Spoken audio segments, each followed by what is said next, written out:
So I want to start this with a question. Would you like a list of quick steps, guides, and tables to help you create your own medical mnemonics?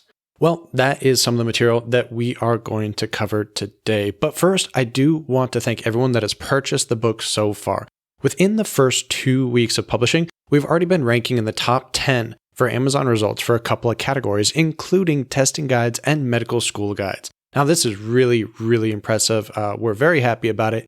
I did want to point out that there were some formatting issues initially that have now been corrected. From our understanding, Amazon will automatically update those. So if you bought a ebook version before and the formatting was kind of wonky, well, it should automatically download the new version, and it's much more clarified, much more cleaned up. And I want to encourage you to tell your friends, tell your family, anyone getting into healthcare, not even having to be a medical student necessarily, anyone that needs to remember a lot of information can benefit from some of the information in this book. So let's get to the number one bestseller list on Amazon. That's the goal for this holiday season. So we might be running some holiday sales in the upcoming weeks. Keep an eye for that, and we'll try to post any updates about that on social media or on a future episode. But let's get the sales going. Let's boost this up to number one bestseller and help other people find the book. Hopefully they'll get a lot of use out of it, and we really appreciate your support. Now, one more public service announcement before starting today's episode is, did you know that subscribing to this show doesn't actually help our ratings in iTunes? I know it's a common misconception. A lot of podcasters still say that, but it's not true. It doesn't actually help the ratings in iTunes. But what it does help is letting other people know that you think it's a quality show, that you think it's worth listening and others should listen to it. So if you haven't done so, please go on and rate the show. I know it just takes a few minutes. Most of the time, we don't do it. I'm just as guilty, but it really helps out. Now, if you remember in the last episode, we covered the Med-Edge method. This is our exam technique, the 3-part method that we've created that makes it very easy to monitor and track your questions and see where your errors are coming from in the categories that we give you, the 3 error categories. And it's created from the 3 parts, the basic exam technique, the tiebreaker technique, and the post-exam autopsy. These are extremely important. If you haven't listened to last episode, I do suggest you go back and do that. We have some of the information in the free PDF at freemeded.org/medstudents, but the bulk of the technique and the details of it and the examples we give are only available inside the book. In this episode, we're going to cover accelerated learning and mnemonics. So if you've been listening to this show for the past year, then you're aware of a lot of the material that this consists of. And we cover a lot of reading and comprehension techniques and visual mnemonics creation. However, our interviews don't always give you a good roadmap to follow to begin your own training. I know how difficult it can be to listen to someone else talk about it and then go home and try to do it myself.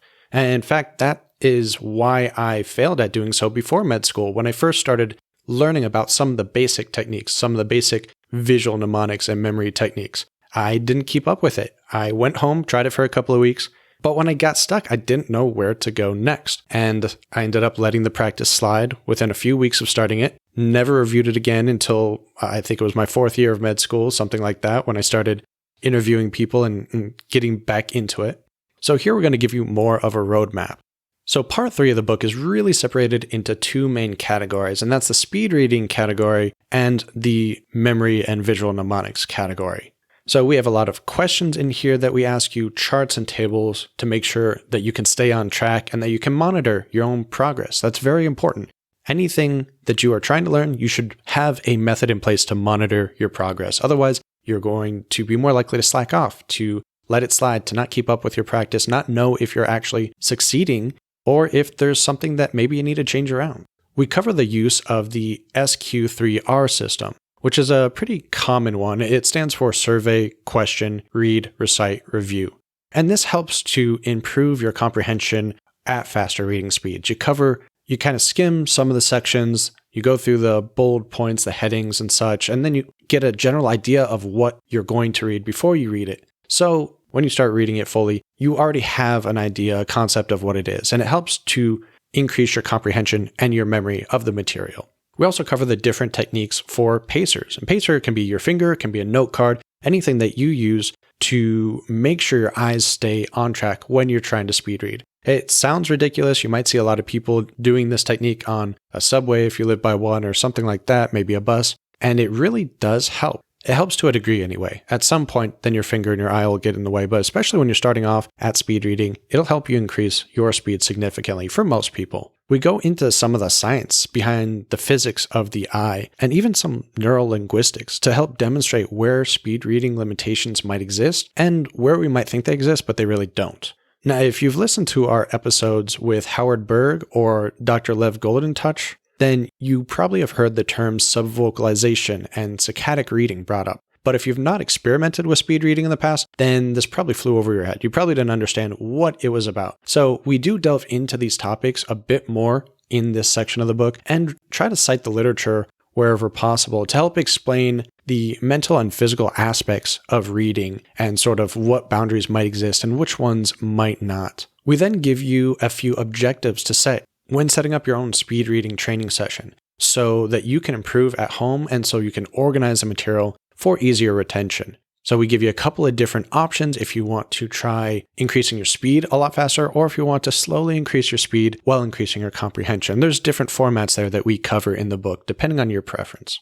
And most likely, we're not going to get to these several thousand words per minute that some of the guests on the show have reached. But, even if you bump up your speed reading by 200 or 300 words a minute, that's probably doubling it for many of us. And even if not, it's going to be a welcome increase. So I do recommend at least trying some of these out. Then when we get into the memory techniques section of part 3, we start with an overview of the science behind memory and the forgetting curve and multitasking as it relates to memory. There's a lot of information about this now. Some of it's really old information, and we've just not paid as close attention to it as maybe we should have in certain academic institutions. And when you know how the forgetting curve works and the science behind it, then some of our other associations, such as those covered in part 2 with rehearsal practice and spaced repetition, well, they make a lot more sense. We really depict also how to start your own personal mnemonics creation if you're new to these techniques. So, for instance, one of the memory champions, multiple-time world memory champion, Dominic O'Brien, he uses a very simple strategy that is association, location, and imagination. So with association, location, and imagination, he creates very vivid images. But also a problem that a lot of students have, and something that I've run into a lot in the past and still do, is what happens when you get creatively stuck, when you can't think of an image or you can't think how to make an association between these different terms, especially with science words. It can be very difficult. We cover a few tools that you can implement, such as the scamper mnemonic for creativity, or using a play on words, finding the etymology of a word. We list several different tools there that you can implement and see which ones work better for you and which ones might work better for different topics. So if you've ever been stumped on a topic in the past and you are unable to create a strong visual for it, then these can help you overcome those obstacles. And those can be very frustrating when you get stuck. Next, we cover the PEG system and the major system for remembering numbers. I know we've covered these in a few episodes in the past, but seeing it all drawn out and the graphs that we give you can really help to comprehend this type of material better and to alter it to better suit your own needs. So if you haven't created a PEG system or major system in the past,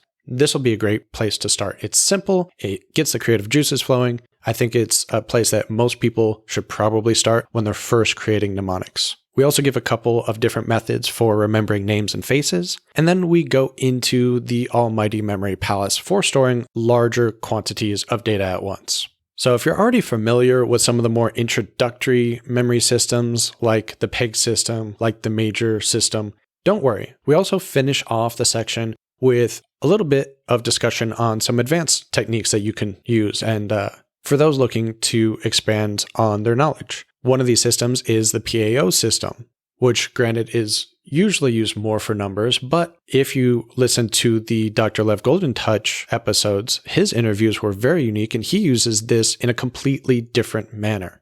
So he's converted the PAO system that was traditionally used for numbers to suit his needs and to suit other memory devices and make associations that are not number related. We also cover a little bit about hyperlinking visual mnemonics, or even hyperlinking memory palaces to one another, or also adding emotional tone and other aspects to your visuals that a lot of people don't think to do, but you can really help to separate similar topics or give that extra memory boost through the emotional feel by giving an emotional tone to an object. We also finish with a brief synopsis of mind mapping and how you can use this in your studies or even put mind maps in your memory palaces. So of course, many of these techniques are difficult to explain in words, and this section of the book is not extremely large. It would probably take many more hundreds of pages to go into great depth about each one of these topics. But this is also why you should go to the Medical Mnemonist Mastermind group on Facebook.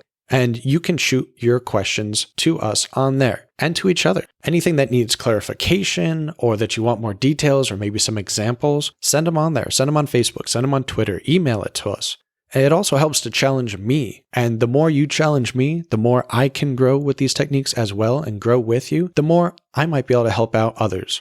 So please send in your questions, pick up your free PDF Essentials book, The Essentials of Read This Before Medical School, which is available at freemeded.org/medstudent. And a quick summary of part 3 for you. We have the speed reading section where we cover SQ3R, pacers, subvocalization, saccadic reading. We have the memory section where we go on a discussion about memory versus forgetting. We cover number techniques, names and places, advanced techniques, mind mapping. So still quite a bit of information in this section. And we still have one more section to go. The last section, the last part of this mini-series as well, covering the last section, part 4, where we will go into more depth about self-assessment. So one of our favorite ways to do this, which is made very clear throughout the book, is to utilize different journaling techniques to monitor our past activities, successes, and yes, failures. There are many different ways in which to journal these different topics, most of which students probably have never heard before. And it's a great way to keep track of everything that you've been doing and the progresses you've been making. And it also helps you point out where some of your weak points might be. So similar to the post-exam autopsy in the MedEdge method, which we discussed in part 2, this is for the rest of your life, for the rest of your activities, for the non-board exam related materials that still make up an important aspect of you and of a student's life. So be sure to join us in a few weeks where we cap off this mini-series and discuss the last section of Read This Before Medical School. Go on Amazon now and find it, download the free PDF at freemeded.org/medstudent, and please share this with anyone that might be interested in the material. And until next time, have a great holiday season.